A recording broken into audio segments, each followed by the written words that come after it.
द्वितीय विश्व युद्ध में संघर्षरत जापान के हिरोशिमा शहर के लिए 6 अगस्त 1945 की सुबह एक सामान्य सी सुबह थी। सुबह 8 बजे खुले आसमान में अमेरिकन बोइंग B-29 विमान दिखाई दिया और उसके 15 मिनट बाद अर्थात 8 बजकर 15 मिनट पर कुछ गिरता हुआ दिखाई देता है। यह कोई सामान्य चीज़ नहीं थी बल्कि परमाणु बम था जिससे दुनिया अब तक अनजान थी। यह यूरेनियम बम था जिसका नाम लिटिल बॉय था। परमाणु बम गिराए जाने के बाद हिरोशिमा शहर की तस्वीर बदल चुकी थी और इस बम के लगभग 4000 डिग्री सेल्सियस तापमान के प्रभाव से अधिकांश सजीव और निर्जीव भाप बनकर उड़ गए। इस बम से लगभग 80,000 लोग मारे गए और बहुत संख्या में लोग हताहत हुए। 9 अगस्त 1945 को दक्षिणी जापान के बंदरगाह नगर नागासाकी पर 11 बजकर 1 मिनट पर 6.4 किलो का प्लूटोनियम 239 बम गिराया गया जिसका नाम फैटमैन था। दोनों शहरों में परमाणु बम से लगभग 2 लाख लोग मारे गए और यह परमाणु हमला आने वाली पीढ़ियों के लिए दर्दनाक स्मृतियों का अवशेष भी छोड़ देना गया। हिरोशिमा और नागासाकी की घटना सामान्य घटना नहीं थी। इसके अवशेष को इतिहास में खोजा जा सकता है। इतिहास हमें कोई छूट नहीं देता है। यदि किसी भी राष्ट्र द्वारा कोई भी फैसला लिया जाता है तो उसकी जनता उसके नतीजे से नहीं बच सकती है। सामान्य रूप से हम इसे अन्यायपूर्ण भी कह सकते हैं, लेकिन इतिहास सिर्फ न्यायपूर्ण हो इसके लिए हम आखिर किसे जिम्मेदार ठहरा सकते हैं। आगे हमारी इस वीडियो में एक ऐसे व्यक्ति की कहानी है जो इस मंजर से रूबरू हुआ था। यह एक एबम से बचे हुए व्यक्ति सदाओ हिरानो के जीवन के बारे में है। हिरानो कोई प्रसिद्ध व्यक्ति नहीं है, वह एक साधारण एबम से बचा हुआ व्यक्ति है। हालांकि उसकी व्यक्तिगत कहानी का दोहरा महत्व है।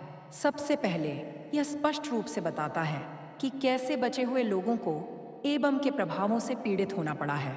ये प्रभाव स्थायी हैं और पीड़ित शारीरिक और मनोवैज्ञानिक दोनों तरह से पीड़ित हैं। दूसरे, उनकी जीवन कहानी मानवीय भावना की लचीलापन को प्रदर्शित करती है। जिस भयानक हिंसा का वे शिकार हुए उससे कुचले जाने के बजाय एबम से बचे लोगों ने संघर्ष किया, उसका विरोध किया और उसका सामना किया। वे अपनी पीड़ा के अनुभव को सकारात्मक शक्ति में बदलने में भी सक्षम हैं। हेरोन ने अपना यह दर्दनाक अनुभव एक साक्षात्कार में साझा किया है। डोनाल्ड काल्पनिक नाम मार्च 2008 में पहली बार हिरानो से मिला था।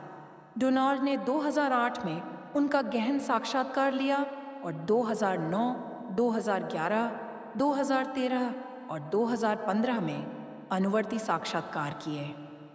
अधिकांश साक्षात्कार उनके घर पर एक अनौपचारिक माहौल में हुए। इन साक्षात्कारों के 7 वर्षों के दौरान मैंने देखा कि उनका रवैया नाटकीय रूप से बदल गया था, खासकर जब वे हिरोशिमा में अपने एबम अनुभव से संबंधित कहानीकार बन गए थे। परमाणु बम का अनुभव 1932 में हिरोशिमा परिवार में दूसरे बेटे के रूप में जन्मे और शहर के एक उपनगर में पले बढ़े हिरानो ने अपने बचपन को अपने जीवन का सबसे अच्छा समय बताया। वह अक्सर अपने पड़ोस के एक समुद्र तट पर खेलते थे जहां उन्होंने मछलियां, केकड़े और सीपियां पकड़ी। उन्हें वे छोटे मोटे रोमांच पसंद थे। 1941 में जापान द्वारा पर्ल हार्बर पर हमला करके अमेरिका के साथ युद्ध शुरू करने के बाद उनके रोमांच उनके परिवार के लिए भोजन का एक महत्वपूर्ण स्रोत बन गए।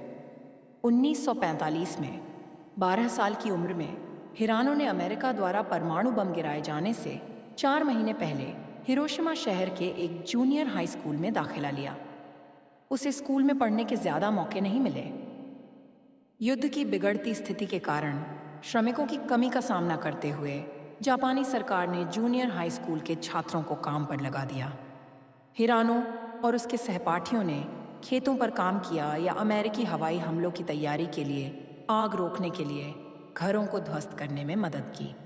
6 अगस्त 1945 को हिरोशिमा के ऊपर साफ नीला आसमान था। हिरानो और उसके सहपाठियों को सुबह 9 बजे के आसपास शहर के केंद्र में विध्वंस गतिविधि में शामिल होना था। अगर वे 1 घंटे पहले काम पर चले जाते तो मुझसे तथास्नेह उनकी मौत हो सकती थी। जब एनोला गे ने एबम गिराया तो वे अपने स्कूल के प्रांगण में सुबह की सभा में भाग ले रहे थे। जो हाइपोसेंटर से 1.2 मील दूर स्थित था। हिरानो ने इस पल का वर्णन इस प्रकार किया। सुबह 8:15 पर हमारी मीटिंग का समय था। अचानक गर्मियों की धूप से कहीं ज्यादा हल्की नारंगी चमक ने एक जोरदार धमाका किया। हम इससे बच नहीं पाए क्योंकि स्कूल के मैदान में कोई छाया नहीं थी, इसलिए हम सीधे जल गए। खैर, मुझे उस पल जलन महसूस नहीं हुई क्योंकि मुझे कुछ भी महसूस नहीं हुआ। फिर विस्फोट हुआ। इसने हमें उड़ा दिया। सब कुछ अस्त व्यस्त और अस्त व्यस्त हो गया। एक पल के लिए अंधेरे ने हमें घेर लिया। मुझे प्यास लगी और बहुत ज़्यादा धूल होने की वजह से सांस लेना मुश्किल हो गया। मेरे सहपाठी चिल्लाए, यह दर्द कर रहा है, या माँ। उनमें से एक अपनी टोपी ढूंढ रहा था और चिल्लाया, मेरी टोपी गायब है। जब हिरानो ने खुद को और अपने सहपाठियों को देखा तो वे सभी बुरी तरह जल चुके थे और उनके कपड़े फटे हुए थे। वे यह मानते हुए कि अमेरिका जल्द ही फिर से हमला करेगा, हिरानो और उसके 2 सहपाठी पास की एक पहाड़ी पर भाग गए। जब उन्हें एक बम आश्रय मिला, जो कि एक छोटी सी गुफा थी, तो वह पहले से ही दर्द से कराहते हुए पीड़ितों से भरा हुआ था। हिरानो की याद में एक आदमी था जिसके पेट में लकड़ी के खंभे से छेद किया गया था। कुछ सैनिकों ने उसे बाहर निकालने की कोशिश की, लेकिन वे उसे निकाल नहीं पाए। हिरानो और उसके दोस्त काफ़ी देर तक आश्रय लेने के बाद घर की ओर चल पड़े। वे अपने सिर नीचे करके और अपने हाथों को आगे की ओर करके धीरे धीरे चलने से खुद को रोक नहीं पाए, बिल्कुल भूतों की तरह। रास्ते में उन्हें 3 बाल्टी पानी मिला और उन्होंने उसे पी लिया। हमें फिर से जिंदा कर दिया गया। जब वे घर की ओर चल पड़े तो उन्हें उपनगरों से मदद के लिए आए लोगों का एक समूह मिला। हिरानो को बचाव दल से एक सवारी मिली और आखिरकार शाम 6 बजे घर पहुंचा। उसकी माँ ने देखा कि वह अपने दाहिने हाथ मग्स में कुछ पकड़े हुए था। आश्चर्य हुआ कि यह क्या है। उसने एक एक करके उसकी उंगलियां खोली और पाया कि हिरानो अपने दाहिने हाथ से छिली हुई जली हुई त्वचा को पकड़े हुए था। उसकी माँ ने कैंची से त्वचा को काटा, उसके शरीर को साग से साफ किया और उसे थोड़ा सा पानी भी पिलाया। नशे में धुत हिरानो तुरंत बेहोश हो गया। हिरानो लगभग 20 दिनों तक बेहोश रहा। उसके चेहरे, गर्दन, पीठ, हाथ और जांघों पर जलन के निशान थे।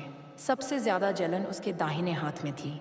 हिरानो जापानी शैली के बिस्तर पर लेटे लेटे दर्द से कराहता रहा। उसके घावों से जल्दी ही मवाद निकलने लगा, जिससे बहुत बदबू आ रही थी। उसकी माँ ने उसका प्राथमिक उपचार किया, जबकि उसके भाई बहनों ने उसकी मदद की। हिरानो की माँ ने उसे ठीक होने में मदद करने के लिए हर संभव कोशिश की। शुरुआत में उसने आयोडीन जैसी दवा का इस्तेमाल किया, लेकिन यह जल्दी ही खत्म हो गई। फिर उसने उसके जले हुए घावों पर खाना पकाने के तेल और खीरे जैसी सब्जियों के रस का इस्तेमाल किया। उसने उसके घावों पर मानव हड्डी की राख भी लगाई। हालांकि इससे उसे बहुत दर्द हुआ। जब तक हिरानो अपनी माँ की समर्पित देखभाल की बदौलत फिर से चलने में सक्षम हुआ, तब तक जापान ने आत्मसमर्पण कर दिया था और युद्ध समाप्त हो चुका था। युद्ध के बाद पीड़ित हिरानो के जलने के कारण उसे बहुत ज्यादा शारीरिक विकलांगता और दर्द हुआ है। वे कभी पूरी तरह से ठीक नहीं हुए। इसके बजाय उसके दाहिने हाथ पर जलने के कारण एक केलॉइड निशान बन गया, जहां त्वचा ऊपर उठ गई और सख्त हो गई और सालों तक लाल रंग की रही। आज भी हिरानो विकृत त्वचा के कारण अपने दाहिने हाथ को पूरी तरह से फैला नहीं सकता। केलॉइड निशान के कारण उसे दर्द होता है। जब तक कोई व्यक्ति खुद इसका अनुभव न करे, तब तक कोई भी दर्द को नहीं समझ सकता। जलने का घाव अभी भी विकृत है। जब भी मैं अपना दाहिना हाथ हिलाता हूँ तो मुझे दर्द महसूस होता है। मैं ये नाश्ते शब्दों में बयां नहीं कर सकता। खैर, अगर संभव हो तो मैं चाहता हूँ कि तुम मेरा शरीर ले लो। अगर तुम ऐसा करोगे तो दर्द के कारण तुम्हारा चेहरा विकृत हो जाएगा। मैंने 60 से अधिक वर्षों तक इस तरह के दर्द को सहन किया है। जैसा कि उन्होंने कहा, दर्द अंतहीन है, यह अकथनीय है और इसलिए दूसरों के लिए समझ से परे है।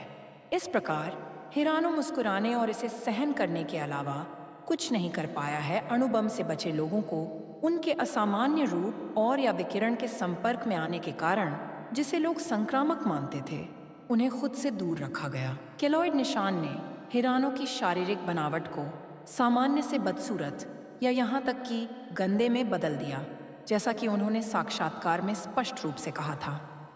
वह आम तौर पर अपने निशानों को लोगों की नज़रों से छिपाते हैं, हालांकि उन्हें कभी कभी उन्हें उजागर करना पड़ता था, खासकर जब वह काम कर रहे होते थे।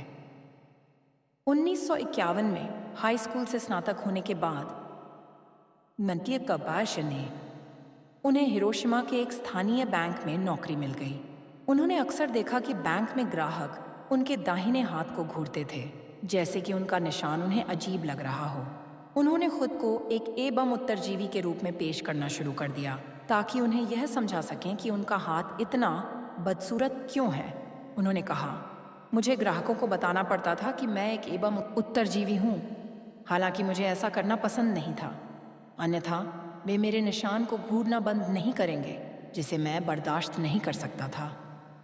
हिरानो ने अपने रूप रंग में हुए बदलाव को कुछ हद तक स्वीकार किया, हालांकि वह अभी भी बिना किसी निशान के जीवन के लिए तरसता था और कभी कभी सोचता था कि इसके बिना उसका जीवन कैसा होगा। उसने कहा, मैंने पहले ही किसी तरह से बदसूरत निशानों को स्वीकार कर लिया है। मुझे पता है कि यह मेरी किस्मत थी, हालांकि कभी कभी मैं कल्पना करता हूँ कि मेरा बिना किसी चोट के शरीर कैसा था।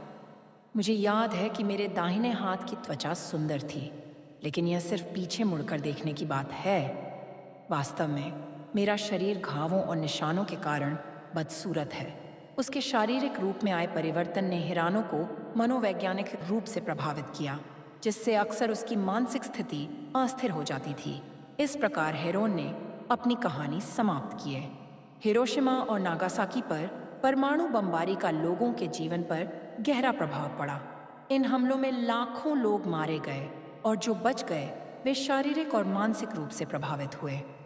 बमबारी में विकिरण के कारण कई लोगों को कैंसर, ल्यूकेमिया जैसी बीमारियां हुईं।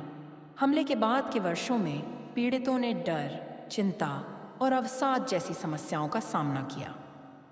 कई लोगों को अपने घरों और शहरों को छोड़ना पड़ा, जिससे उनके जीवन में विस्थापन और अनिश्चितता की स्थिति पैदा हुई। बमबारी ने जापान की अर्थव्यवस्था को भी प्रभावित किया, जिससे देश की आर्थिक स्थिति पर नकारात्मक प्रभाव पड़ा।